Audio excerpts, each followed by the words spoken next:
গত 16ই সেপ্টেম্বর ছিল আমার জন্মদিন। প্রতিবারের মতো এবারেও ভেবেছিলাম হয়তো মন মেজাজ ওই দিনটা খারাপই থাকবে, তাই বেশি আশা ভরসা মনে না জাগিয়ে ভাবলাম যাই কলেজ যাই, ক্লাস করে আসি। আমি এখন বিএডের সেকেন্ড সেমিস্টারের একজন ছাত্রী, তো আমার মেথড পেপারে ক্লাস ছিল। সকাল সকাল পুজো আচ্চা করে যখন খেতে বসি, দেখি আমার মা, যিনি একজন স্কুল শিক্ষিকা এবং বর্তমানে উচ্চ মাধ্যমিকের সেমিস্টার পরীক্ষা থাকায় সকাল 8টায় বেরিয়ে যেতে হয়, তিনি সকালে উঠে এত কিছু রান্না করে গিয়েছেন। তাই সব কিছুই একটু একটু করে খেয়ে আমিও সাজুগুজু করতে চলে গেলাম। ও হ্যাঁ, এসবের সাথে পায়েসও ছিল, যেটা আমার ক্লিপ নিতে ঠিক মনে নেই। সকালের খাবারে ছিল 5 রকম ভাজা, ডাল আর ছিল দই মাছ, যেটা দারুণ খেতে হয়েছিল। আর এমনিতেও মায়ের হাতে সব রান্নাই আমার প্রিয়। তারপর আর কি একটা ছোট্ট ট্রানজিশন করলাম আর পৌঁছে গেলাম কলেজে। এইটা ছিল আমার সেদিনকার আউটফিট। তারপর 11টা থেকে 4টে ক্লাস চললো টানা। কলেজে গিয়েই অনেকেই শুভেচ্ছাবাদ জানালো আর অনেকেই দিল উপহার, কিন্তু এরা, এই যে এদেরকে দেখছেন, এরা করছিল বার্থডে প্ল্যানিং। কারণ ওই দিন শুধু আমার একার জন্মদিন ছিল না, আমাদেরই এক সহপাঠী, তারও জন্মদিন ছিল। ওর নাম স্নেহা। তাই সেদিন হয়েছিল ডাবল সেলিব্রেশন। বাকি বন্ধুরা সবাই চাঁদা তুলে বেশ আমাদের জন্য 2টো সুন্দর কেক আর 2টো সুন্দর সেলিব্রেশনের ব্যবস্থা করেছিল, যেটা আমার এই এত বছরের জীবনে খুবই আনএক্সপেক্টেড একটা ব্যাপার। কেউ কখনো আমার বার্থডে এইভাবে সেলিব্রেট করেনি, তো ব্যাপারটা আমার বেশ ভালোই লাগছিল। ছোটবেলা থেকেই খুব ইচ্ছে ছিল বেশ মধ্যমণি হয়ে বসবো, সবাই চারিদিকে হাততালি দেবে আর আমি কেক কাটিং করব। স্কুল জীবন গেছে, ইউনিভার্সিটি জীবন গেছে, অবশেষে এই বিএড কলেজে এসে সেই স্বাদ আমার পূরণ হলো। এরপর আমি আর স্নেহা মিলে ঠিক করলাম ওদেরকে একটু ট্রিট দেওয়া যাক। ওরা আমাদের দিনটা এতটাই স্পেশাল করে তুলেছিল, তার বদলে এই ট্রিটটা খুবই সামান্য ছিল।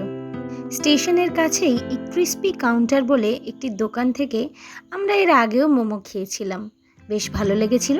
তাই ঠিক করলাম সেখান থেকেই বাকিদের ট্রিট দেওয়া যাক।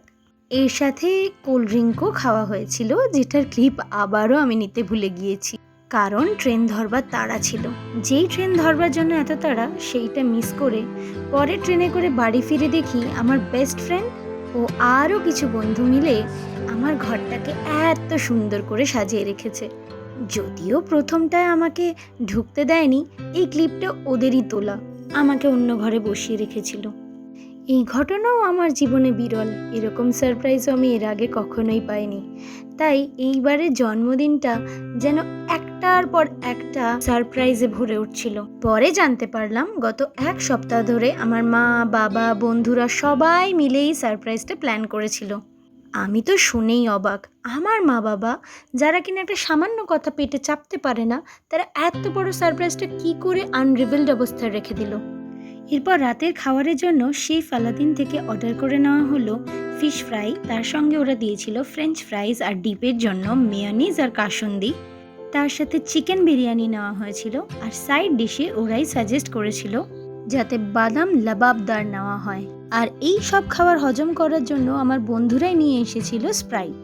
খাবারের কোয়ালিটি এতটাই অসাধারণ ছিল যে খাবারটা এখনও আমার মুখে লেগে আছে।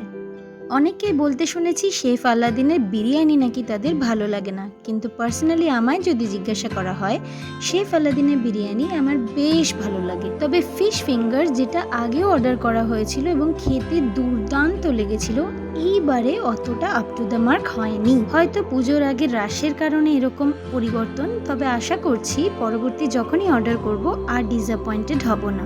এরপর বলি আরও এক কাহিনী।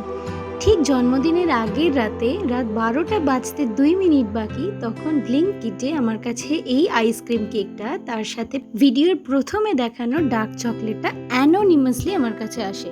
আমি তো সেই গিফট কিছুতেই অ্যাকসেপ্ট করব না। শেষটায় হোয়াটসঅ্যাপে একখানা স্টেটাস দিয়ে জানতে পারলাম ওটা আসলে আমার জামাইবাবু সারপ্রাইজ গিফট পাঠিয়েছিল। আমি যখন স্টেটাসে লিখি যে আমি তো ওই গিফট অ্যাকসেপ্ট করব না, তখন সে আমায় ফোন করে জানায় যে ওই গিফটটা আসলে তারই পাঠানো। তো খাওয়া দাওয়ার শেষে সেই আইসক্রিম কেকটা কেটেই দিনটা আজকে শেষ করলাম। তো এভাবেই কাটলো আমার জন্মদিন। দেখা হবে অন্য কোনো ভিডিওয়। টাটা।